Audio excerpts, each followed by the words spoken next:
Assalomu alaykum. Mana bugun qo'ygan qafasimiz ham mana sotildi. Egalariga topshiramiz. Xo'p, qafasimizni mana ikki tomonda tuxumdonni xonasini mana ajratdik. Xohlagan payt olib qo'ysa ham bo'laveradi. Devorga suyab, cho'ja boqsa ham bo'laveradi qo'shimcha mana. Bitta olgan odam 3 ta yashiq, 2 ta yashiqda addini cho'ja katta qilsa ham bo'laveradi. Qafasimiz olish jarayonlari mana olinadi va ichiga solib jo'nataveramiz. Solib beramiz ichiga chiroyli qilib.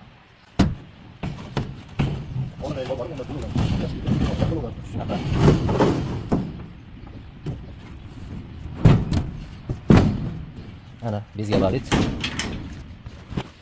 Qafasimizni mana yukladik. Xumdonlarni yechib tashladik mana.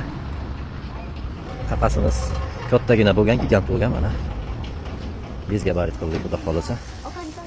Manzilimizga Farg'ona Vodilga jo'natyapmiz.